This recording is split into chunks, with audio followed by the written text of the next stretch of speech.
నమస్తే, welcome to Aman news debate time. నేను మీ లక్ష్మీనాగ్ నరహల్ శెట్టి. ఆంధ్రప్రదేశ్ రాజకీయాలు యుద్ధ వాతావరణం తలపిస్తున్నాయి. వైసీపీ పార్టీని ఎలాగైనా గద్దె దింపాలని ప్రతిపక్షాలు ఏకతాటిపైకి వస్తుంటే అధికార వైసీపీ మాత్రం తాను సింగిల్గానే వచ్చి మరోసారి అధికారం చేపడతామని ధీమా వ్యక్తం చేస్తున్నాయి. ఎన్నికల రణరంగంలోకి అన్ని పార్టీలు కదం తొక్కుతూ తమ వ్యూహ ప్రతివ్యూహాలకు పదును పెడుతున్నాయి. టీడీపీ జనసేన సమన్వయ కమిటీలతో ముందుకు వెళుతూ ఈ నెల 28న తాడేపల్లిగూడెం భారీ బహిరంగ సభకు ఏర్పాట్లు చేసుకుంటుంటే, అయితే ఈ సభలో జరిగే సమయానికి బీజేపీ పార్టీ తాను కూటమిలోనికి ఎప్పుడు రానుందో క్లారిటీ ఇస్తుందా? అన్ని రాజకీయ పార్టీలు బీజేపీ జపం చేయడానికి గల ప్రధాన కారణం ఏంటి? రాష్ట్ర అభివృద్ధిని ఉద్దేశించా, లేదా తమ వ్యక్తిగత ప్రయోజనాల కోసం, తమ పార్టీల ఎదుగుదల కోసం నమో మోడీ అంటున్నాయా? 1% కూడా ఓటింగ్ లేకున్నా బీజేపీ ఏపీ రాజకీయాలు శాసిస్తుందా? ఇదే విషయమై ఈరోజు డిబేట్ కొనసాగనుంది. డిబేట్లో పాల్గొనేందుకు మనతో సిద్ధంగా ఉన్నారు బీజేపీ నేత చిట్టెడి శ్రీనివాస్ గారు, టీడీపీ నేత తులసిరెడ్డి గారు, సిపిఐ నేత గాలిచంద్ర గారు, కాంగ్రెస్ నేత మూషిని రామకృష్ణ, వైసీపీ నేత ప్రకాష్ గారు. అందరికీ good afternoon sir.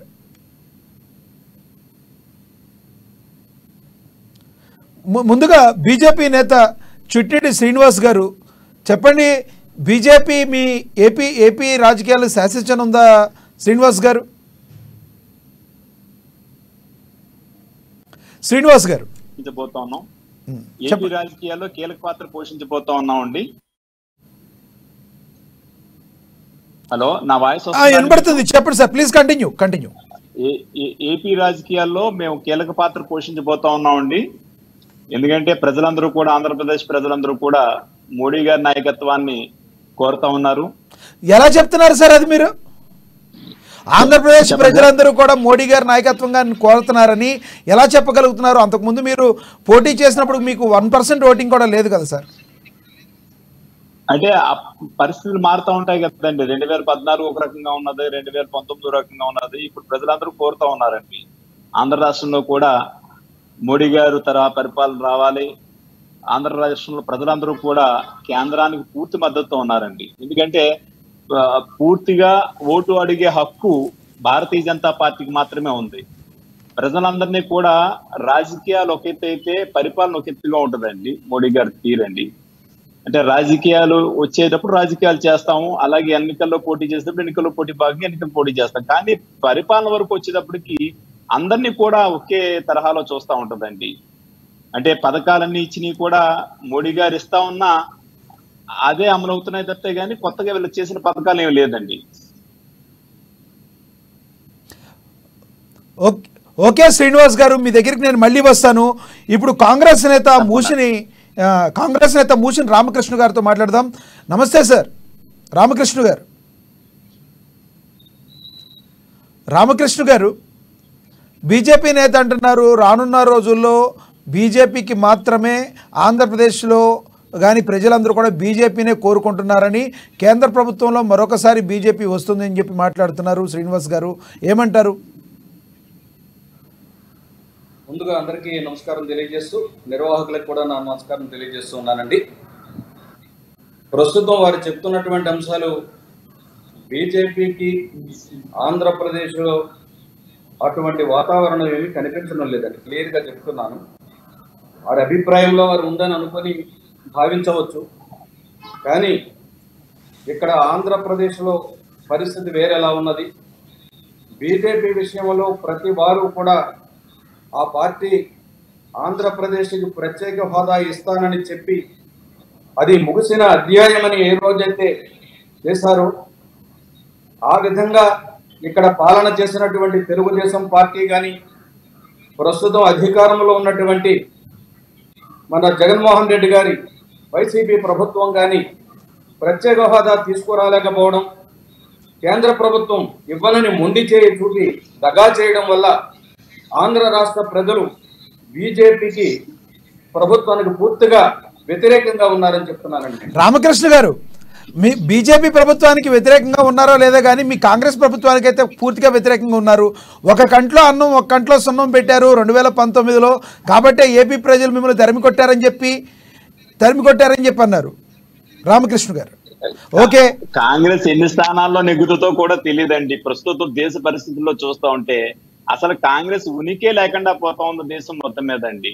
Bharatiya Janata party 370 నియోజకవర్గాల్లో గెలుపు సాధిస్తాం, మళ్ళా ప్రభుత్వం మేమే వస్తామని మేము చెప్తున్నాం అంటే అది ప్రజలు మా మీద పెట్టుకున్న నమ్మకం అండి. కాంగ్రెస్ నాయకులకి ఏంటంటే ఒకటే పాట పాడుతూ ఉంటారు, ఇది ప్రత్యేక హోదా రాలేదని చెప్పి. ఆ రోజు ప్రత్యేక హోదా వారు పార్లమెంట్ లో అనౌన్స్ చేయకుండా చీకటి ఒప్పందం చేసి తలుపులు బిగించి మరీ చేశారండి. అవన్నీ శ్రీనివాస్ గారు రెండు జాతీయ పార్టీలు ఆంధ్రప్రదేశ్ కి బాగా గిఫ్ట్ ఇచ్చినాయని, కాబట్టే ప్రాంతీయ పార్టీల హవా ఆంధ్రప్రదేశ్ లో నడుస్తుందని అంటున్నారు రాజకీయ విశ్లేషకులు కూడా. ఎందుకంటే రెండు రాజకీయ పార్టీలు కూడా మంచి గిఫ్ట్ ఇచ్చేయండి, రెండు జాతీయ పార్టీలు కూడా. నో అండి, ఏదైతే మనం అధికారంలోకి వచ్చాం, భారతీయ జనతా పార్టీ 2014లో అధికారంలోకి వచ్చిందో, అధికారంలో వచ్చినప్పటి నుంచి స్థానికంగా ఉన్నటువంటి ఆనాటి ప్రభుత్వం తెలుగుదేశంతో కలిసి మనం ప్రయాణం చేశాం కాబట్టి ఆ రోజు వారి కోరిక ఏదైతే ఉందో ప్రత్యేక హోదా నిమిత్తం ప్రత్యేక ప్యాకేజ్ అమ్మన్నారో అది అమల్లో ఉందండి. దాన్ని ఈ రోజు వరకు ఎవరు చెప్తులే. లోడ్ బడ్జెట్ ఏదైతే ఉందో దాన్ని మనం ఇస్తా ఉంది, కేంద్రం ఇస్తా ఉంది. దాన్ని ఏంటంటే రాష్ట్ర ప్రభుత్వాలు చెప్తా లేదు. మేము ఎప్పటికప్పుడు పార్లమెంట్ లో క్వశ్చన్ అడిగినా మనం ఎంత ఇచ్చామనేది మనం చెప్పామండి. కాంగ్రెస్ వారికి ఏంటంటే కళ్ళు గంతలు కట్టుకు తిరుగుతూ ఉంటారండి. వారి గురించి మనం ప్రత్యేకంగా చెప్పుకోని అవసరం లేదు. ఎందుకంటే పూర్తి స్థాయిగా అన్యాయం చేసింది కాంగ్రెస్ పార్టీ కాబట్టి అండి. కాంగ్రెస్ పార్టీ దేశం నుంచి వెళ్ళిపోతా ఉందండి. వారి మాటలు మనకెందుకండి, మనం మంచి మాట మాట్లాడండి. ఓకే శ్రీనివాస్ గారు, మీ దగ్గరికి నేను మళ్ళీ వస్తాను. మనతోటి సిపిఐ నేత గాలిచంద్ర గారు ఉన్నారు. గాలిచంద్ర గారు, గుడ్ ఆఫ్టర్నూన్ అండి. చెప్పండి గాలిచంద్ర గారు, ప్రజెంట్ ఉన్న పరిస్థితుల్లో బీజేపీ పార్టీ ఆంధ్రప్రదేశ్ రాజకీయాల్ని శాసించనుందా? ప్రతి పార్టీ కూడా బీజేపీ పార్టీ వెనకాల వెళ్ళడానికి గల ప్రధాన కారణం ఏంటి? దేశంలో నరేంద్ర మోడీ అంటేనే నమ్మించి మోసం చేయడం. ఈయన చెప్పినటువంటి వాగ్దానాలలో ఏ ఒక్కటి కూడా అమలు చేయకపోగా దేశంలో బీజేపీ ప్రభుత్వ విధానాలు కావచ్చు, నరేంద్ర మోడీ విధానాలు కావచ్చు, ఎవరైనా ప్రశ్నిస్తే వాళ్ళ అంతు చూస్తామనేటువంటి పద్ధతిలో ఇవాళ స్వతంత్ర దర్యాప్తు సంస్థలను ఉసిగొల్పుతా ఉన్నారు. సిబిఐ, ఈడీ లాంటి సంస్థలను రాజకీయ ప్రయోజనాల కోసం వాడుతా ఉన్నారు. ఎవరైనా ప్రశ్నిస్తే అంతు చూస్తామనేటట్టు ఉంటే సార్, ఎవరైనా గాలిచంద్ర గారు ఎవరైనా ప్రశ్నిస్తే అంతు చూద్దాం అనుకుంటే మీ స్నేహితుడు తెలంగాణ రాష్ట్రంలో ప్రభుత్వాన్ని స్థాపించారు, మరి ఎలా స్థాపించగలిగారు? తెలంగాణలో ఉన్నటువంటి పోరాట పటిమ అంటాం మామూలుగా, ప్రజలలో తిరుగుబాటు అణచివేత ఎక్కడైతే ఉంటుందో అక్కడ ఎదురు తిరగడం అనేటువంటిది సహజంగా ఉన్నటువంటి తత్వం, ప్రజలలో వచ్చినటువంటి అనూహ్యమైనటువంటి మార్పు. పైగా రాష్ట్రంలో కూడా బీజేపీ పోటీ చేయమని స్వతంత్రంగా పోటీ చేయమని చెప్పండి. దమ్ము ధైర్యం ఉంటే వీళ్ళ ఓటింగ్ ఎంత, వీళ్ళ శక్తి ఎంత, నిజంగా నరేంద్ర మోడీకి బలము బలగాలు ఉంటే స్వతంత్రంగా పోటీ చేయమని చెప్పండి. పోటీ చేస్తే తెలుస్తుంది ఏపీలో వాళ్ళకు ఉన్నటువంటి బలము, ఓటింగ్ పర్సెంటేజ్, నరేంద్ర మోడీ మీద ఉన్నటువంటి అచంచలమైనటువంటి విశ్వాసం ఉంటే నిజంగా బయటపడుతుంది. రాష్ట్ర విభజన సందర్భంగా వీళ్ళు ఎక్కడికి వినారు? వీళ్ళు చెప్తున్నారు కదా బీజేపీ వాళ్ళు తలుపులు వేశారు, చీకటి ఒప్పందాలు చేస్తున్నారని. సార్ గాలిచంద్ర గారు, వాళ్ళు స్వతంత్రంగా పోటీ చేయాలి, వీళ్ళు స్వతంత్రంగా పోటీ చేయాలని సిపిఐ పార్టీ చెప్తే ఎంత హాస్యాస్పదంగా ఉంటుంది సార్. మీరు ఎప్పుడు కూడా వెళ్ళేది పొత్తుల్లోనే కదా సార్, మీరెప్పుడు పొత్తుల్లో వెళ్తా ఎదుటివారు స్వతంత్రంగా పోటీ చేయాలంటే అర్థం ఏమనుందా? అంటే వాళ్ళే చెప్పింది మాకు బలం ఉంది నరేంద్ర మోడీ పైన. అవును సార్, ప్రతి రాజకీయ పార్టీ తమ బలం ఉందని అంటారు. సిపిఐ పార్టీకి ఎంత ఓటింగ్ పర్సెంట్ ఉందని, ఈ రోజు బలం లేదని మీరు ఒప్పుకుంటారా ఆంధ్రప్రదేశ్ లో? మీకు మేము చెప్పలే మేము స్వతంత్రంగానే పోటీ చేస్తాము, స్వతంత్రంగానే మేము ప్రభుత్వాన్ని ఏర్పాటు చేస్తాము అనేటువంటి పద్ధతి. ఈసారి మీరు ఎటు వెళ్ళడానికి ఎవరు మీకు పార్టీ స్నేహహస్తం ఇచ్చేటట్టు కనబడతారా? లాస్ట్ టైం 2019లో మీరు జనసేన పార్టీతో వెళ్ళారు కదా, మరి పోయినాము ఏముంది? అదే కదా, ఈసారి మీకు ఆపన్నాస్తం ఇవ్వడానికి ఏ స్నేహితుడు దొరికినట్లేడు, పాపం బాగా బాధగా ఉన్నట్టుంది మీకు. అవును సార్, మాకు ఆపన్న హాసం వచ్చినా లేకపోయినా ప్రజల యొక్క సమస్యల పైన వాళ్ళ సమస్యలను చట్టసభల్లో వినిపించడానికి కావలసినటువంటి వేదికను ఏదో ఒక రూపంలో రిప్రజెంట్ చేయడానికి ప్రయత్నం చేస్తూ ఉంటాం తప్ప మాకు ఓట్లు సీట్లు ప్రాతిపదిక అనుకున్నప్పుడు అవి వేరే మార్గాల్లో అవి వేరే పార్టీలకు సంబంధించినటువంటిది. ఓకే గాలిచంద్ర గారు, మీ దగ్గర నేను మళ్ళీ వస్తాను. మనతో టీడీపీ నేత తులసిరెడ్డి గారు ఉన్నారు, తులసిరెడ్డి గారితో మాట్లాడదాం. తులసిరెడ్డి గారు, గుడ్ ఆఫ్టర్నూన్ సార్.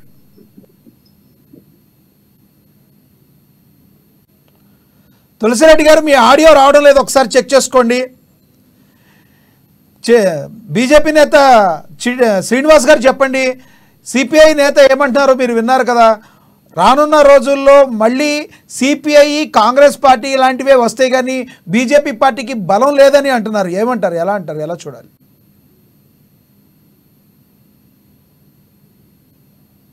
వారందరినీ గౌరవించుకుంటా పోతూ మనకి సంఖ్యాబలం ఉన్నా సరే మనల్ని నమ్మి వచ్చిన పార్టీలని మనం చేర్చుకుంటూ వారిని కూడా గౌరవించుకుంటూ ఈరోజు భారతీయ జనతా పార్టీ భారతదేశాన్ని పరిపాలిస్తా ఉందండి.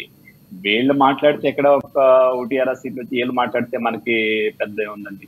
ఎందుకంటే భారతీయ జనతా పార్టీ ఏదైతే సిద్ధాంతపరంగా వెళ్తా ఉందో సిద్ధాంతపరంగా వెళ్ళి మా మేనిఫెస్టో ప్రకారం ఏదైతే చేస్తామో అన్ని జరుగుతూ ఉన్నాయి. ప్రజలు మమ్మల్ని గౌరవిస్తా ఉన్నారు, ఆదరిస్తా ఉన్నారు. ఆంధ్రప్రదేశ్ లో 2 ప్రాంతీయ పార్టీలు కూడా మాతో పొత్తు పెట్టుకోవాలనే ఉత్సాహంతో ఉన్నారంటే మా యొక్క బలాన్ని మీరు చూసుకోవచ్చు. డైరెక్ట్ గానా సార్? అంటే ఎవరితో డైరెక్ట్ గానా సార్? డైరెక్ట్ గా 2 పార్టీలు పెట్టుకోవాలనుకుంటే ఇండైరెక్ట్ గా ఆల్రెడీ మీరు పొత్తులో ఇంకో పార్టీతో ఉన్నట్టు ఉన్నారు కదా ఆంధ్రప్రదేశ్ వరకు. రెండు పార్టీలు ప్రాంతీయ పార్టీలు కూడా మాతో పొత్తు పెట్టుకోవడానికి సిద్ధంగా ఉన్నారు. ఆల్రెడీ జనసేన పార్టీ మీతో ఎన్డీఏలో భాగస్వామ్యంగా పొత్తులో ఉన్నారు సార్. టీడీపీ పార్టీ రెడీలో ఉన్నారు. మరి వైసీపీ పార్టీ కూడా మీరంతా పొత్తు పెట్టుకుంటే రెడీలో ఉందా వైసీపీ పార్టీ కూడా? అలా కాదండి, జనసేన మేము ఎన్డీఏలో ఉన్నామండి. జనసేనతో మా పొత్తు ఉన్నది. అది 2019 ఎన్నికల తర్వాత నుంచి మాతో వారు పొత్తు కొనసాగిస్తా ఉన్నారు. ఈ మధ్య కాలంలో చంద్రబాబు నాయుడు గారు కూడా పొత్తు కోసం మాట్లాడుతా ఉన్నారు. కేంద్రం పార్టీ ఏ నిర్ణయం తీసుకుంటే ఆ నిర్ణయం ప్రకారం మా పొత్తులు ఉంటాయి. మాకు జాతీయ పార్టీ అధ్యక్షుడు ఏది చెప్తే దాని ప్రకారం మేము వెళ్తాము. భారతీయ జనతా పార్టీ నాయకులందరూ క్రమశిక్షణ గల నాయకులు. సార్ ఇప్పుడు ఒకటి శ్రీనివాస్ గారు ఒకటి చెప్పండి. భారతీయ జనతా పార్టీ ఎన్నో హామీలు ఇచ్చింది ఆంధ్రప్రదేశ్కి. ఎందుకంటే ఆంధ్రప్రదేశ్కి అమరావతి రాజధానిగా ఉండాలని కూడా చెప్పింది. మరి స్వయాన ప్రధాని నరేంద్ర మోడీ గారు కూడా వచ్చి మట్టి నీళ్లు కూడా ఇచ్చెళ్ళారు. ఇంతవరకు రాజధాని అమలు కాలేదు. అది అధికార వైసీపీ ప్రభుత్వానికి బీజేపీ ఇచ్చిన అలుసు కాదంటారా? ఎందుకంటే బీజేపీ పార్టీ కేంద్ర ప్రభుత్వం తలుచుకుంటే ఏదైనా మంచి జరగాలంటే ఆంధ్రప్రదేశ్లో ఎప్పుడో మంచి జరిగేది. ఎందుకు బీజేపీ పార్టీ ఆంధ్రప్రదేశ్ని పట్టించుకోలేదు? నెంబర్ 1. నెంబర్ 2 ఏంటంటే మీరు ఏదైతే విశాఖ స్టీల్ ప్లాంట్ని ప్రైవేటీకరణ చేయాలనుకున్నారు, ఆ తర్వాత ప్రజలకి ఆశలకు అనుగుణంగా కొంత దాన్ని పక్కకు పెట్టినప్పటికీ కూడా 5 ఏళ్ళు సరిపోదు, కాంగ్రెస్ పార్టీ 5 ఏళ్ళు ప్రత్యేక హోదా అంటే 10 ఏళ్ళు ఇవ్వాలి అన్నారు. ఇంతవరకు ఆ ఊసే లేకుండా పోయింది. ఎలా చూడాలంటారు? ఎందుకు నమ్మాలి ఆంధ్రప్రదేశ్ ప్రజలు బీజేపీ పార్టీని? ఎందుకు నమ్మాలి? కేంద్ర ప్రభుత్వం భారతీయ జనతా పార్టీ 2014 తర్వాత ప్రత్యేక హోదాకు బదులు ప్రత్యేక ప్యాకేజ్ కావాలని ఎవరైతే అడిగారో దాని ప్రకారం ప్రత్యేక ప్యాకేజ్ కి సంబంధించి నిధులను జరిగింది. అలాగే ఆ అంశం కాకుండా విశాఖపట్నం స్టీల్ ప్లాంట్ వరకు వచ్చేటప్పటికి నష్టాల్లో నడుస్తున్న సంస్థని మనం తీసుకోవాలని చెప్పి దాన్ని పెట్టడం జరిగింది. కానీ తర్వాత విత్డ్రా చేసుకోవడం జరిగింది. దాన్ని మళ్ళా ఏ రకంగా మనం లాభాల బాటలు పట్టించాలని చెప్పి కూడా ప్రయత్నాలు జరుగుతూ ఉన్నాయి. మా జీవన్ గారు కూడా మాట్లాడిన దాని మీద అనేక సందర్భాల్లో మాట్లాడారండి. మనం అలా కాదండి, ఇన్ఫ్రాస్ట్రక్చర్ వరకు ఏదైతే మనం ఇవ్వాలనుకుంటున్నామో అన్ని కల్పిస్తా ఉన్నాం. ఇన్స్టిట్యూషన్స్ ఏదైతే మనకి డివిజన్ లో వచ్చినాయో ఆ ఇన్స్టిట్యూషన్స్ అన్ని ఇచ్చాం. ఎక్కడ మనం లోడ్ చేసామండి ఆంధ్ర రాష్ట్రానికండి? కాకినాడ వరకు. నేను కాకినాడ వరకు ఉన్నానండి. కాకినాడలో మేము స్మార్ట్ సిటీ ఇచ్చాము, కాకినాడలో ఈఎస్ఐ హాస్పిటల్ ఇచ్చాము. చేయింది డెవలప్మెంట్ ఏముందండి? ప్రత్యేక హోదా రాలేదు అంటే పోలవరం కంప్లీట్ చేయలేదు. పోలవరం ఎందుకు కంప్లీట్ చేయలేదు సార్? పోలవరం మీరు రాష్ట్ర ప్రభుత్వాన్ని అడగండి. రాష్ట్ర ప్రభుత్వం నిధులు తెచ్చుకుంటా ఉంది, ఖర్చు పెడతా ఉంది. రాష్ట్ర ప్రభుత్వాన్ని అడగాలి. రాష్ట్ర ప్రభుత్వాన్ని అడగాలి మీరు. అది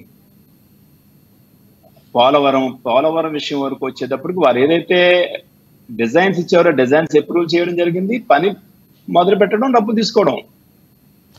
అంటే పోలవరం ప్రాజెక్ట్ ని కంప్లీట్ చేయకపోవడంలో తప్పు మొత్తం వైసీపీ పార్టీదే అంటారా? అది ప్రభుత్వాంతే కదండి. పోలవరం నిర్మిస్తామని చెప్పి ఆ రోజు రాష్ట్ర ప్రభుత్వం తీసుకుంది. ఆ రాష్ట్ర ప్రభుత్వం అయిపోయిన తర్వాత ఇంకో రాష్ట్ర ప్రభుత్వం వచ్చింది.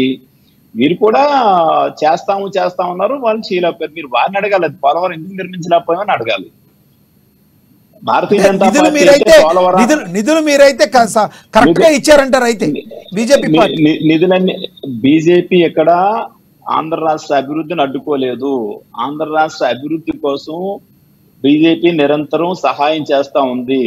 రాష్ట్ర ప్రభుత్వ ప్రతిపాదనలు ఏదైతే ఉన్నాయో దాన్ని స్వీకరించి వారికి వెంటనే నిధులు విడుదల చేయడానికి, రాష్ట్ర ప్రభుత్వానికి సహకరించడానికి భారతీయ జనతా పార్టీ ముందుంటుంది. సరే శ్రీనివాస్ గారు, రానున్న రోజుల్లో మీ పార్టీ బలంగా ఉందే అనుకుందాం. టీడీపీ జనసేన పొత్తులోకి రావడానికి ఇంత తాత్సర్యం ఎందుకు చేస్తున్నారు? ఎందుకు నాంచుడు ధోరణి ప్రదర్శిస్తున్నారంటే ఏం చెప్తారు మీరు? అసలు నిజంగా వస్తారా కూటమిలోకి, రారా? జాతీయ పార్టీ జాతీయ అధ్యక్షులు మా నడ్డా గారు ఏదైతే నిర్ణయం తీసుకుంటారో ఆ నిర్ణయాన్ని మేము అందరం సమిష్టిగా అమలు చేసి వారి నిర్ణయానికి అనుకూలంగా మేము వెళ్తామండి. డిలే అనేది ఏమి లేదండి. వారి నిర్ణయానికి అంటే జాతీయ స్థాయిలో ఉండేటువంటి కొన్ని అవసరాలు రీచావచ్చు. వారి ఎన్ని సీట్లలో పోటీ చేయబోతున్నారు రానున్న అసెంబ్లీ ఎన్నికల్లో? పార్లమెంట్ స్థానాలకు ఎన్నిటికి చేస్తున్నారు? అసెంబ్లీ స్థానాలకు ఎన్ని సీట్లలో పోటీ చేయబోతున్నారు? అది కేంద్ర పార్టీ నిర్ణయం తీసుకుంటుందండి. ఓకే సార్, మీ దగ్గరికి నేను మళ్ళీ వస్తాను. మనతోటి సిపిఐ నేత గాలిచంద్ర గారితో మాట్లాడదాం. గాలిచంద్ర గారు చెప్పండి, బీజేపీ పార్టీ ఆంధ్రప్రదేశ్ అభివృద్ధిని ఎప్పుడూ అడ్డుకోలేదంటున్నారు. అసలు ఆంధ్ర రాష్ట్రంలో బీజేపీ ఓటు అడిగే నైతిక హక్కు కూడా లేదు. బీజేపీ అగెనెస్ట్ టు ఆంధ్రప్రదేశ్ అడుగడుగున విభజన హామీలలో ఏం చేశారండి? ప్రత్యేక హోదా గురించి ఆయన చెప్తా ఉన్నాడు, అది వదిలేసేయండి.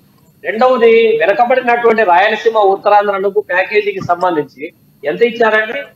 ఉమ్మడి జిల్లాలకు, రాయలసీమ 4 జిల్లాలు ఉంటే జిల్లాకు 50 కోట్లతో అభివృద్ధి చేస్తారా మీరు? ఎట్లా సాధ్యమవుతుంది? తర్వాత కడపలో ఉక్కు ఫ్యాక్టరీ పెడతామని చెప్పారు. విభజన చట్టంలో ఉందా లేదా అండి? పెట్టారా మీరు? ఒక్క ప్రయత్నం చేశారా? చేయలే. తర్వాత నీటి వివాదాలకు సంబంధించి ఒక పక్క బ్రిజేష్ కుమార్ ట్రిబ్యునల్ తీర్పు సుప్రీంకోర్టులో వ్యాజ్యం నడుస్తా ఉంది. అది వ్యాజ్యం నడుస్తా కర్ణాటక ఎన్నికలను దృష్టిలో పెట్టుకొని మీరు ఎగువ భద్రకు జాతీయ హోదా కల్పించి నిధులు కేటాయించడం అంటే ప్రయోజనాలు కాదు. ఆంధ్రప్రదేశ్ రాష్ట్ర ప్రజల ఎగువ తుంగభద్ర నుంచి రావాల్సినటువంటి నీళ్లు ఏ విధంగా వస్తాయి? నిగర్ జిల్లాలు ఏ విధంగా వస్తాయి? ఎగువ భద్ర నిర్మాణం జరిగితే వీళ్ళకు బాధ్యత లేదా? వీళ్ళు దానిపైన మాట్లాడరా? తర్వాత తెలంగాణ ఎన్నికలను దృష్టిలో పెట్టుకొని నీటి వివాదాల పైన ఒక పక్క వ్యాజ్యం నడుస్తా. కృష్ణా నదీ జలాలు కేటాయింపు పైన ఉమ్మడి ఆంధ్రప్రదేశ్ కేటాయించినటువంటి నీళ్ల పైన పునఃసమీక్ష పేరుతో ఏ బ్రిజేష్ కుమార్ ట్రిబ్యునల్ అయితే ఆంధ్ర రాష్ట్రానికి అన్యాయానికి తలబెట్టిందో అది కోర్టులో వ్యాజ్యం నడుస్తా ఉంటే తిరిగి అదే బ్రిజేష్ కుమార్ ట్రిబ్యునల్ కు ఈ పునఃసమీక్ష బాధ్యతలు గెజెట్ నోటిఫికేషన్ ఇచ్చి వాటికి కేటాయించారు, అప్పచెప్తారు. అంటే ఆంధ్రప్రదేశ్ రాష్ట్ర ప్రజల ప్రయోజనాలు కాపాడడానికి మీరు చేసిన ప్రయత్నం ఏముంది? అడుగున అగెనెస్ట్ టు బీజేపీ ఇవాళ ఆంధ్ర రాష్ట్రానికి అన్యాయాన్ని తలపెడతా ఉంటే ఎక్కడ మీరు ఈ రాష్ట్రంలో ఎమర్జీ కావడానికి ఎట్లా సాధ్యమవుతుందా? ఓటు అడగడానికి మనసు ఒప్పుతుంది మీకు? ఈ రాష్ట్రంలో ఏ ఒక్క గాలిచంద్ర గారు ఈసారి ఎలా వెళ్ళబోతున్నారు? మీరు ఎలా వెళ్ళబోతున్నారు సార్? ఈసారి సింగిల్ గా వెళ్ళబోతున్నారా, లేదంటే ఎవరితోనో పొత్తు పెట్టుకుని వెళ్ళే అవకాశం ఉందా? క్లారిటీ ఉందా? ఇంకా క్లారిటీ లేదా మీకు? నాకు క్లారిటీ, మాకు ఈ దేశంలో బీజేపీ అనుసరిస్తా ఉన్నటువంటి ఫ్యాసిస్ట్ విధానాలకు వ్యతిరేకంగా దేశ సమైక్యత కోసం కలిసి వచ్చేటటువంటి లౌకిక ప్రజాస్వామ్య శక్తులతో కలిసి పోటీకి సమాయత్తం అవుతాం. ఓకే సార్, మీ దగ్గరికి నేను మళ్ళీ వస్తాను. మనతోటి టీడీపీ నేత తులసిరెడ్డి గారు ఉన్నారు. తులసిరెడ్డి గారు, గుడ్ ఆఫ్టర్నూన్ సార్. నమస్తే సార్. ఏం సార్, ఎలా నడిచింది సమన్వయ కమిటీ? నిన్న జనసేనది మీది సమన్వయ కమిటీ ఎలా నడిచింది? బాగానే జరిగింది సార్. ఒకరొకరు మ్యూచువల్ కోఆపరేషన్ తో పార్టీ నడుపుకోవాలి. ఇప్పటికైనా మీ యొక్క కార్యకర్తల మధ్య అంతరాలు తొలగిపోయినాయి అనుకోవచ్చా, లేదంటే రేపొద్దున రెబల్స్ కూడా వచ్చే అవకాశం ఏమైనా ఉందా? రెబల్స్ వచ్చే అవకాశం ఏం లేదు సార్. ఎందుకంటే 2024లో తెలుగుదేశం పార్టీ జనసేన పొత్తుతో పార్టీ అధికారంలోకి రాబోతుంది కాబట్టి ఎక్కడ ఏం రెబల్స్ ఉండదు, ఏముండదు సార్.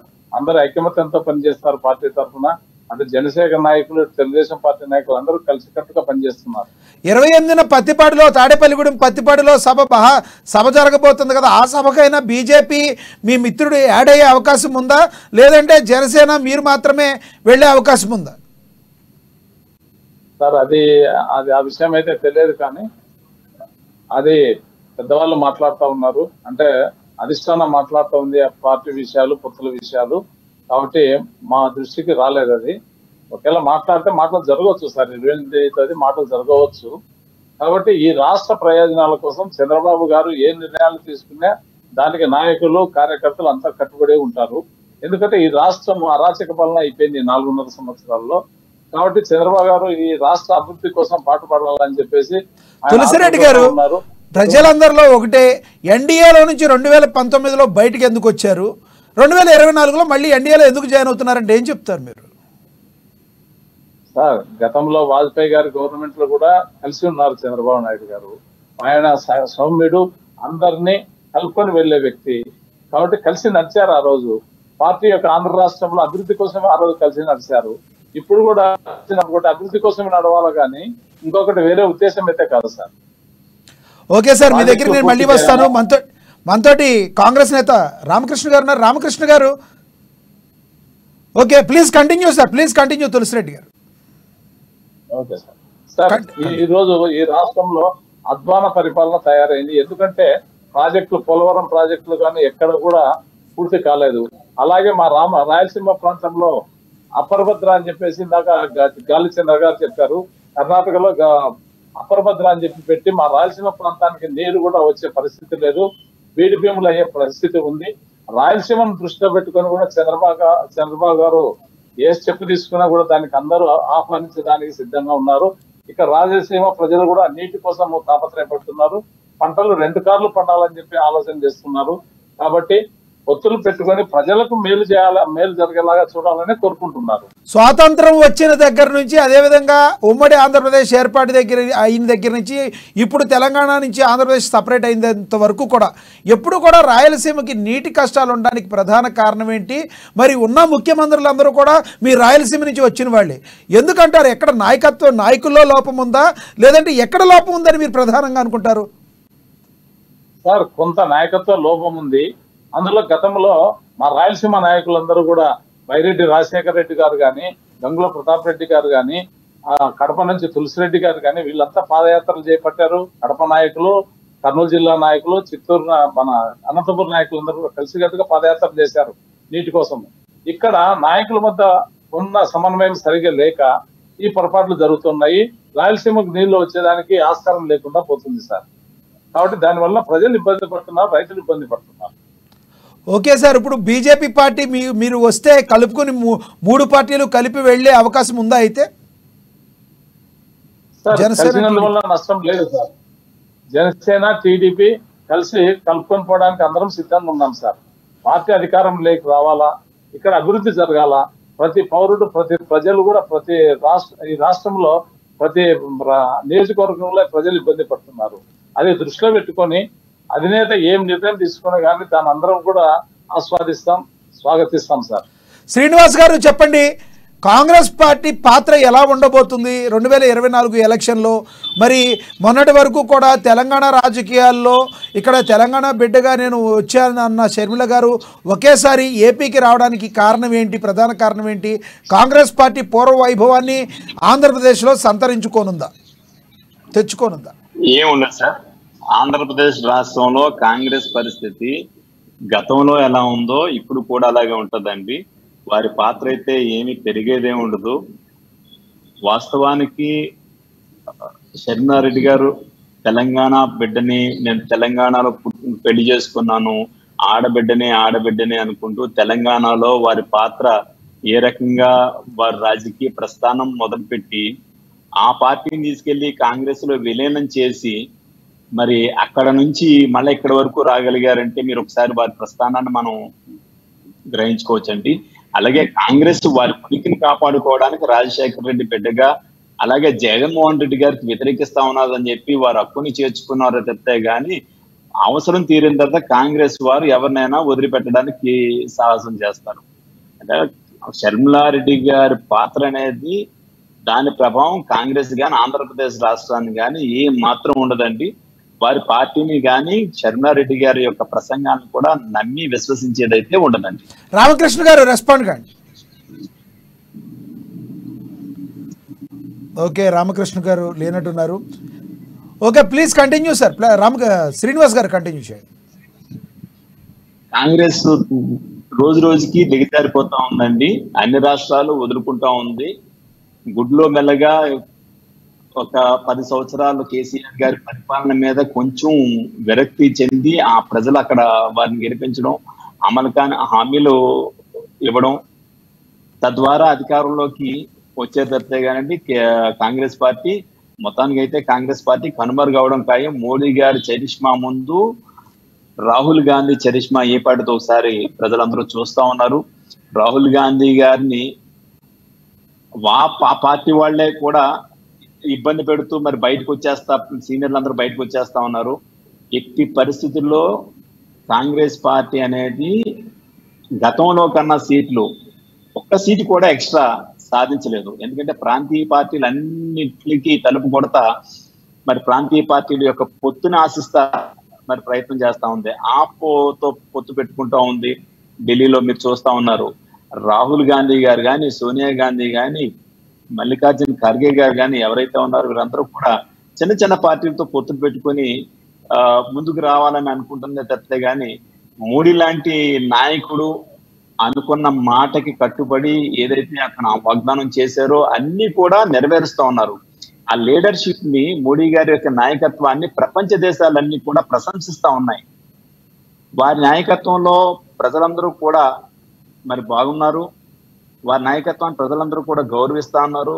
మోడీ గారే తిరిగి 3వ ఎన్నికల కూడా మోడీ గారే ప్రధాని అని చెప్పేసి ప్రజలందరూ కూడా విశ్వసిస్తా ఉన్నారంటే మనం శ్రీనివాస్ గారు, ప్రధానంగా ఆంధ్రప్రదేశ్లో బీజేపీ పార్టీ పొత్తులో ఇప్పుడు జనసేన టీడీపీతో వచ్చేటప్పుడు ఎటువంటి హామీలు ఇవ్వనుంది, ఆ హామీల్ని ఎంతవరకు నెరవేర్చనుంది రానున్న 2024 ఎలక్షన్ల గురించి ప్రధానంగా మీ దృష్టిలో ఉన్న ఆంధ్రప్రదేశ్కి కావాల్సినవి ఏంటి?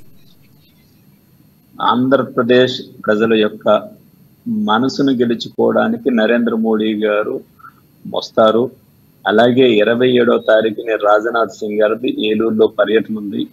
ఆ ఏలూరు పర్యటన చూసుకుని ఆంధ్రప్రదేశ్ రాష్ట్రం యొక్క స్థితిగతులు కానీ, ఆంధ్రప్రదేశ్ రాష్ట్రం యొక్క అభివృద్ధికి కేంద్ర ప్రభుత్వం, భారతీయ జనతా పార్టీ ఏదైతే నిర్ణయం తీసుకుందో అన్ని కూడా మేనిఫెస్టోలో పెడతారు సార్. అంటే మీ దృష్టిలో ఉన్నాయి నేను అడుగుతున్నాను. మీ దృష్టిలో ఒక బీజేపీ నేతగా మీకు కావాల్సిన ఏంటి? ఆంధ్రప్రదేశ్ ప్రజల యొక్క ఆకాంక్ష ఏదైతే ఉందో దానికి అనుగుణంగానే అన్ని పెడతారు సార్. ఓకే, రాష్ట్ర ప్రజల యొక్క ఆకాంక్ష ఏదైతే ఉందో దాని అన్ని కూడా అన్ని ఉంటాయి సార్. తులసిరెడ్డి గారు ప్లీజ్ కంటిన్యూ. చెప్పండి సార్. తులసిరెడ్డి గారు చెప్పండి. టీడీపీ పార్టీ ఎన్డీఏలో నుంచి బయటకు వచ్చిన తర్వాత ఇప్పుడు ఎక్కువగా స్నేహం చేయడానికి, బీజేపీతో స్నేహం చేయడానికి ఎక్కువగా వెంపర్లాడుతుందని, టీడీపీ పార్టీకి, చంద్రబాబు నాయుడికి ఎటువంటి పరిస్థితుల్లో బీజేపీ సపోర్ట్ లేకపోతే సింగిల్గా వెళ్ళి గెలిచే అవకాశం లేదని వైసీపీ వారు చెప్తున్నారు. చరిత్రలో ఎప్పుడు కూడా మీరు సింగిల్గా వెళ్ళింది లేదు. 2019లో ఒక్కసారి సింగిల్గా వెళ్ళారు. డిపాజిట్లు కూడా లేకుండా 23 స్థానాలకే పరిమితం అయ్యారని వైసీపీ వారు అంటున్నారు. ఏం చెప్తారు మీరు? సార్, గతంలో కూడా బీజేపీతో ఒకసారి పొత్తు ఉండింది. పొత్తులోనే భాగంగానే చంద్రబాబు నాయుడు గారు ప్రభుత్వం ఏర్పాటు చేశారు. అంటే ఉమ్మడి రాష్ట్రంగా ఉన్నప్పుడు విడిపోయిన మొట్టమొదటిసారిగా బీజేపీతో పొత్తు ఉంది. అప్పుడు ఎటువంటి నష్టము జరగలేదు. ఈ రోజు ఆంధ్ర రాష్ట్రం బాగుపడాలంటే కొంత కేంద్ర సహకారం కూడా అవసరం ఉంది. కాబట్టి ఈ రాష్ట్రం డెవలప్ కావాలా, ప్రాజెక్టులు డెవలప్ కావాలంటే కొంత అవసరం ఉంది సార్. దానిలో భాగంగానే చంద్రబాబు గారు ఆలోచన చేసిండొచ్చు, ఈ రాష్ట్ర అభివృద్ధి ముఖ్యం నాకు అని చెప్పి అంటున్నారు. కాబట్టి దాంట్లో భాగంగా పొత్తు కుదిరినా కుదరవచ్చు. ఎటువంటి ప్రజలకు ఇబ్బంది అయినటువంటిది అయితే కాదు. పైన సెంట్రల్ తో బాగుంటే మనకు కూడా ఇక్కడ రాష్ట్రం బాగుపడే అవకాశాలు ఉంది. గత 4.5 సంవత్సరాల నుంచి జగన్మోహన్ రెడ్డి గారు అక్కడ మోడీ గారితో రాయబారాలు నడుపుతూ, అమిత్ షా గారితో రాయబడుతూ ఈ రాష్ట్రానికి మొరగబెట్టింది ఏమి లేదు. కాబట్టి మనం ముందు నుంచి ఒక ప్లాన్ ఆఫ్ యాక్షన్ మేము ఏవైతే హామీలు ఇచ్చామో నవరత్నాల్లో భాగంగా మేము అన్నింటినీ కూడా అమలు చేసాం, 99% అమలు చేసాం అంటున్నారు వైసీపీ వాళ్ళే కానీ జగన్మోహన్ రెడ్డి గారు. సార్ అమలు చేసింది వాళ్ళ మనసులోకి వాళ్ళు చేసుకుంటున్నారు సార్. నవరత్నాలు ఏముంది, నేరుగా అందరి ఖాతాల్లో ఏపీ ప్రజల మొత్తం ఖాతాల్లో వెళ్ళే అంటున్నారు సార్. సార్ వెళ్ళిండొచ్చు సార్. వాళ్ళు సెలెక్టెడ్ పర్సన్స్ వాలంటీర్స్ పెట్టుకొని వాళ్ళకి సంబంధించిన వ్యక్తులకు మాత్రమే చేసుకుంటూ ఉన్నారు. అంటే వాలంటీర్ వ్యవస్థను మీరు వ్యతిరేకిస్తున్నారా? వాలంటీర్ వ్యవస్థ ప్రజలకు సహకారం చేస్తుంది, డోర్ టు డోర్ పోయి పింఛన్లు ఇస్తున్నది, ఇది మంచి పద్ధతే సార్. కానీ కొంతమంది పక్కాగా వైసీపీ కార్యకర్తలే వాలంటీర్లుగా ఉన్నారు. ఇది రేపొద్దున భవిష్యత్తులో నష్టం జరిగే అవకాశం ఉంది సార్. వాళ్ళకి ఎటువంటి పార్షాలిటీ లేకుండా ప్రవర్తిస్తే బాగానే ఉంటుంది. రేపు ఎలక్షన్స్ టైంలో వాలంటీర్లు ఎటువంటి పరిస్థితుల్లో ఎలక్షన్కి సంబంధించి చేయకూడదని చెప్పి అంతకుముందు చెప్పినప్పటికీ మరి స్వయాన జగన్మోహన్ రెడ్డి గారు లాంటి వాళ్ళే మీరందరూ కూడా సమాయత్తం కావాలని వాలంటీర్లకు చెప్పడాన్ని ఎలా చూడాలంటారు? సార్ అదే ఎలక్షన్ కమిషన్ చర్య తీసుకుంటుంది సార్.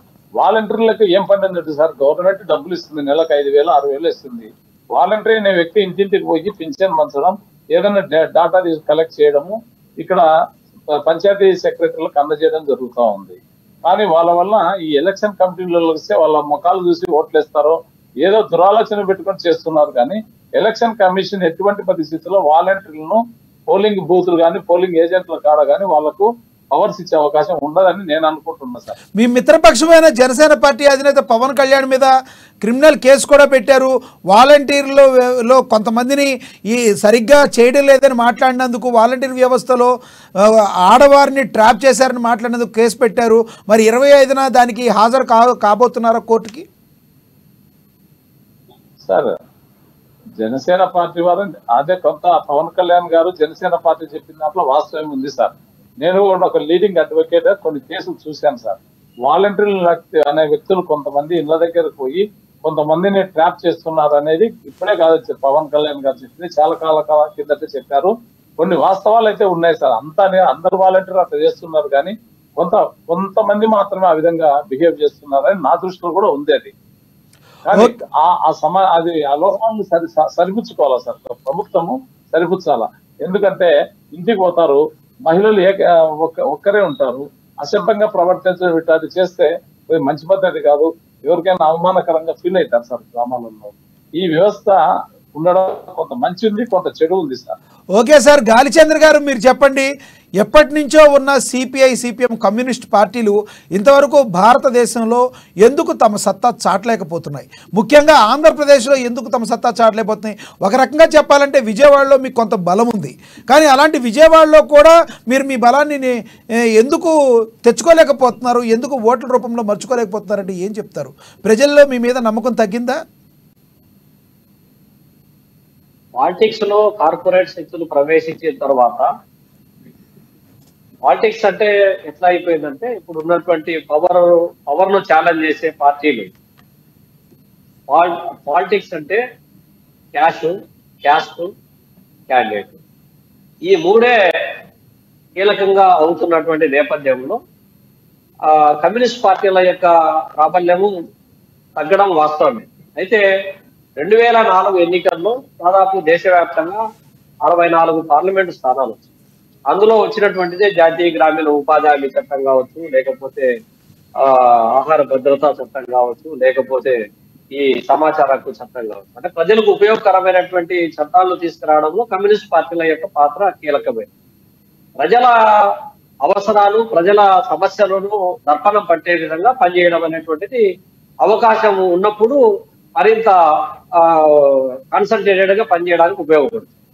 అట్లని పార్లమెంట్ లో ప్రాతినిధ్యం లేనంత మాత్రాన, చట్టసభల్లో ప్రాతినిధ్యం లేనంత మాత్రాన మేము మొత్తం అంతా ఇదైపోయినా బలహీన పడినాం అనేటువంటిది దాంట్లో పోవాల్సినటువంటి గాలిచంద్ర గారు, ఒకప్పుడు మీ కమ్యూనిస్టు పార్టీలు ఏవైతే ఉన్నాయో వాళ్ళ నాయకులు ఎక్కడ ప్రజలకి అవసరమైతే, ఎక్కడ ప్రజలకి లాస్ ఏమైనా జరిగితే, ఎక్కడ ప్రజలకి అవసరం ఉంటే అక్కడ ప్రత్యక్షం అయ్యేవాళ్ళు.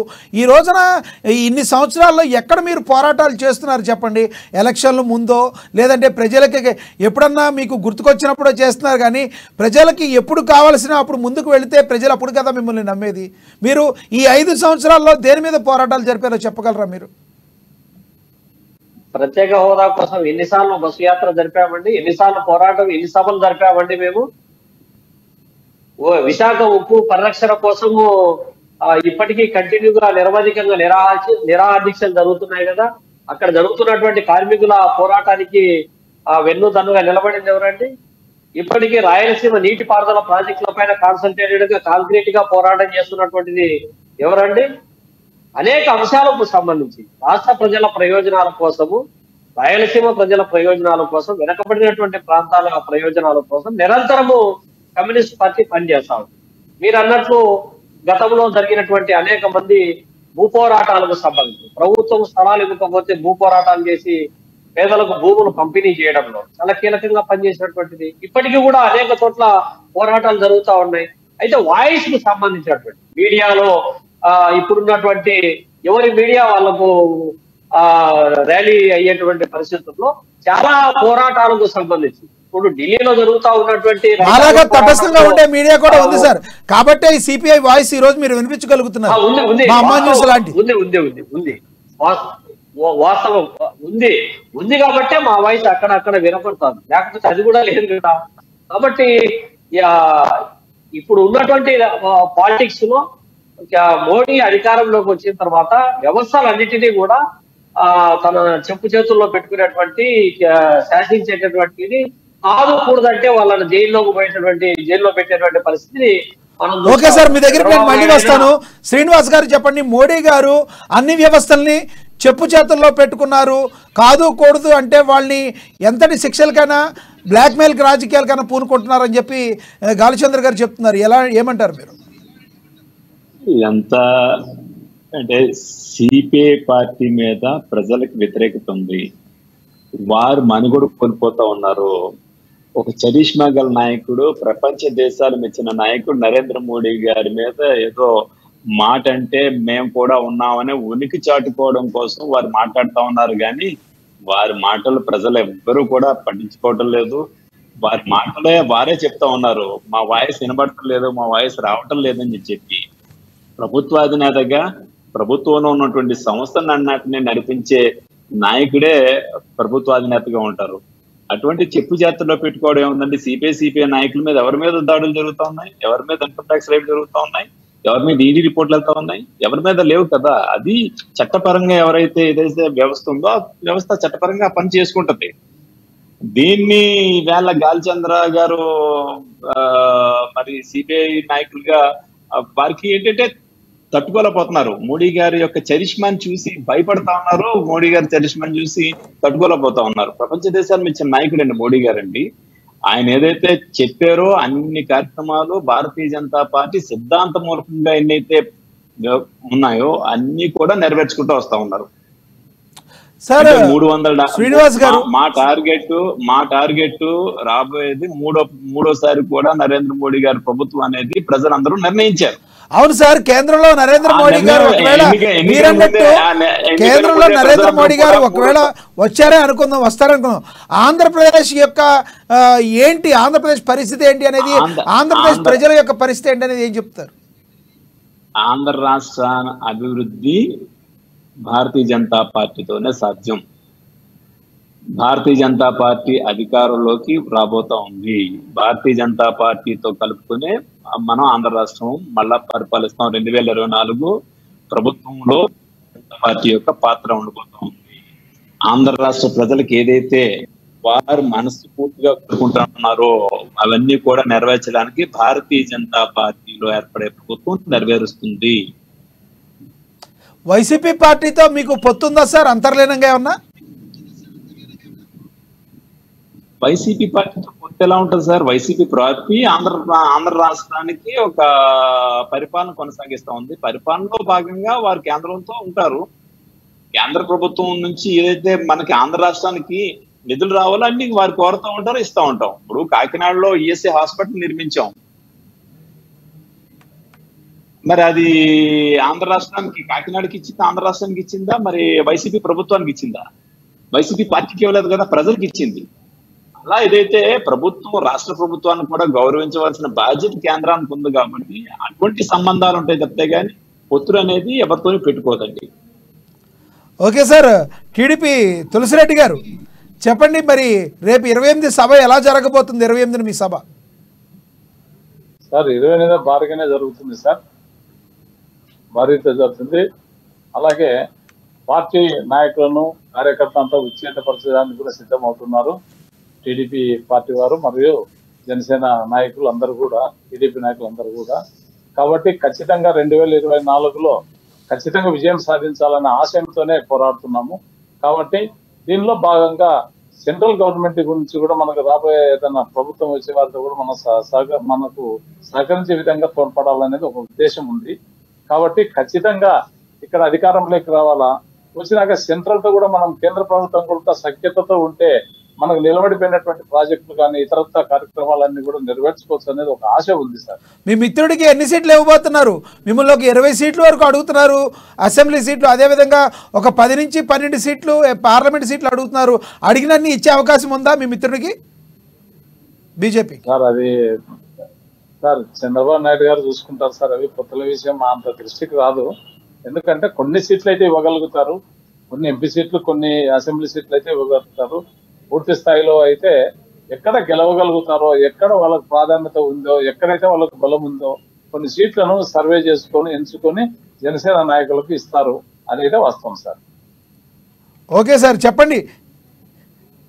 వైసీపీ నుంచి ప్రకాష్ గారు మనతో ఫోన్ లైన్లో అందుబాటులో ఉన్నారు. ప్రకాష్ గారు నమస్తే సార్.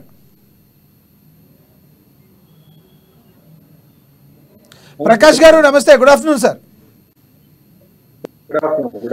చెప్పండి సార్ ప్రకాష్ గారు, రానున్న రోజుల్లో మా కూటమిదే హవా నడుస్తుందని బీజేపీ అదేవిధంగా టీడీపీ జనసేన నాయకులు చెప్తున్నారు, ఎలా చూడాలి? జగనన్న ఇంకా ఒక 4 సార్లు 3 సార్లు సీఎం నడవదండి. ఎందుకంటే ఏపీ ప్రజల మనసులో ఆల్రెడీ జగనన్నకి నాటుకుపోయింది. దానివల్ల జగనన్నకి ఎలాంటి ఈ బీజేపీ కానీ, లేకపోతే కాంగ్రెస్ కానీ, ఈ టీడీపీ కానీ, జనసేన కానీ వీళ్ళందరూ ఏమి తల కింద చేసి కానీ పైన చేస్తాను కూడా ఏమి జరుగుతుంది. జగనన్న ఉంటారని రోజు మాకు తెలుస్తుందండి. జనాల మధ్యలో తెలుస్తాము, జనం మనసులో అర్థం చేసుకుంటున్నాము, జనాలు ఏం చెప్తారో అదే మీకు చెప్పండి సార్. మీ వాయిస్ కొంచెం గట్టిగా మాట్లాడండి సార్. ప్రకాష్ గారు చెప్పండి, ప్లీజ్ కంటిన్యూ. మీ క్వశ్చన్ ఏంటి? రానున్న రోజుల్లో ఎటువంటి పరిస్థితుల్లో కూడా వైసీపీ పార్టీని గద్దె దించుతామని చెప్పి టీడీపీ జనసేన బీజేపీ పార్టీ చెప్తున్నాయి. ఒకవేళ బీజేపీ పార్టీ గన వీళ్ళిద్దరితో కూడా వెళ్ళి కూటమిలోకి వెళితే మీ యొక్క ఓటమి అనేది తథ్యమంటారా? లేదండి, ఎందుకంటే ఇప్పుడు బీజేపీ ఎటు తెలియదు, టీడీపీ జనసేన అది జనసేన కానీ కానీ బీజేపీ కానీ కాంగ్రెస్ కానీ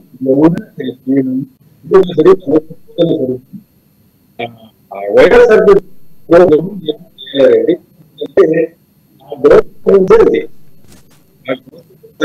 జనాలకు వచ్చిన ఆయననే సీఎంగా అందువల్ల మీ వాయిస్ కొంచెం క్లియరెన్సే లేదు, సిగ్నల్ లేనట్టుంది, ఒకసారి చూసుకోండి. శ్రీనివాస్ గారు చెప్పండి. అయితే చివరిగా మీరేవైతే ఏమనుకుంటున్నారో రానున్న రోజుల్లో ఆంధ్రప్రదేశ్లో బీజేపీ తన సత్తా చాటనుందా చెప్పండి, కంక్లూజింగ్ వర్డ్స్గా. భారతీయ జనతా పార్టీ పాత్ర అనేది రాబోయే ఆంధ్రప్రదేశ్ ప్రభుత్వంలో కీలక పాత్ర పోషిస్తూ ఉంది. ప్రజలు కానీ అలాగే ప్రాంతీయ పార్టీలు కూడా భారతీయ జనతా పార్టీ కేంద్రంలో ఏదైతే ఎన్డీఏ నడుస్తా ఉందో ఎన్డీఏలో భాగస్వామిగా అమిత్ షా గారు కూడా చెప్పడం జరిగింది. నూతన భాగస్వామ్యాలు కూడా వస్తా ఉన్నాయి ఎన్డీఏలోకి అని చెప్పి.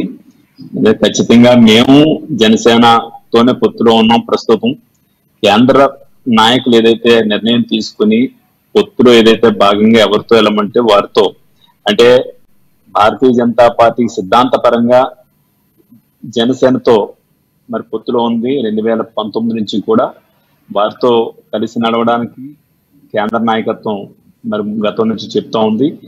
నాయకత్వం ఏదైతే పిలుపు తీసుకుంటుందో దానికి అనుగుణంగా ప్రతి భారతీయ జనతా పార్టీ కార్యకర్త కూడా అదే విధంగా కృషి చేస్తారు. రాబోయే రోజుల్లో ఆంధ్రప్రదేశ్ రాష్ట్ర ప్రజల యొక్క మనసు గెలుచుకుని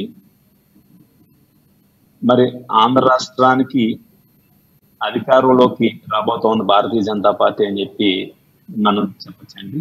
రాబోయే కేంద్రంలో కూడా భారతీయ జనతా పార్టీతో ఏర్పడే ప్రభుత్వం రాబోతుంది నరేంద్ర మోడీ గారి నేతృత్వంలో. అలాగే ఆంధ్ర రాష్ట్రంలో కూడా నరేంద్ర మోడీ గారు ఆశీస్సులతో మరి ప్రభుత్వంలో భాగస్వామి కాబోతూ ఉంటాం. ఓకే సార్, తులసిరెడ్డి గారు మీరు చెప్పండి, మరి రానున్న రోజుల్లో ఎన్ని సీట్లు మీ కూటమి గెలవబోతుంది? వైసీపీని ఎన్ని సీట్లకి పరిమితం చేయబోతున్నారు? సార్ మేము టీడీపీ జనసేన పొత్తులో దాదాపు 125 సీట్ల కంటే ఎక్కువనే వస్తాయి సార్. వాళ్ళకు 40 or 43 వరకు వైసీపీ వాళ్ళ క్లోజ్ అవుతుందని చెప్పి వాళ్ళ సీట్లు అంతవరకే పరిమితాయని చెప్పి చెప్తున్నాను.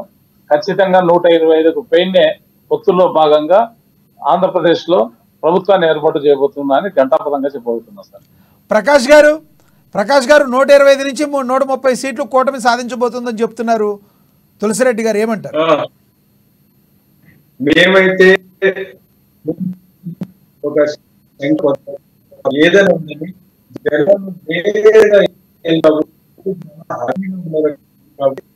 మేము చేసే ఈ 5 ఓకే సార్, మీ వాయిస్ కొంచెం సరిగ్గా లేదు, సిగ్నల్ లేదనుకుంటా. గాలిచంద్ర గారు చెప్పండి, సిపిఐ పార్టీ రానున్న రాజకీయాల్లో 2024 ఎలక్షన్లకి ఎటువంటి పాత్ర పోషించనుంది? కంక్లూజింగ్ వర్డ్స్ చెప్పండి. Concluding words. దేశంలో నరేంద్ర మోడీకి వ్యతిరేకంగా రాష్ట్రంలో ఈ అవకాశవాద రాజకీయాలు ఏవైతే ఉన్నాయో రాష్ట్ర ప్రజల ప్రయోజనాలు సంబంధం లేకుండా వ్యక్తిగత ప్రయోజనాలు రాజకీయ ప్రయోజనాలు కేవలం అధికారమే పరమావధిగా భావిస్తా ఉన్నటువంటి రాజకీయాలకు వ్యతిరేకంగా పనిచేయదలుచుకున్నాం. Thank you so much sir, ధన్యవాదాలండి. చర్చలో పాల్గొన్నందుకు బీజేపీ నేత చొట్టినేడి శ్రీనివాస్ గారు, అదేవిధంగా తులసిరెడ్డి గారు, సిపిఐ నేత గాలిచంద్ర గారు, టీడీపీ నేత తులసిరెడ్డి గారు, కాంగ్రెస్ నేత రామకృష్ణ గారు, వైసీపీ నేత ప్రకాష్ గారు, ధన్యవాదాలండి చర్చలో పాల్గొన్నందుకు. అన్ని పార్టీలు కూడా ఆంధ్రప్రదేశ్ యొక్క శ్రేయస్సే, ఆంధ్రప్రదేశ్ యొక్క అభివృద్ధి ముందుకు వెళ్తామని చెప్పి అన్ని రాజకీయ పార్టీలు చెప్తున్నాయి. మరి ఏ రాజకీయ పార్టీలు ఎంతవరకు ఎవరిని నమ్ముతారు అనేది ప్రజలు అనేది రానున్న రోజుల్లో తేలనుంది. చూస్తూనే ఉండండి అమ్మా న్యూస్. నమస్తే.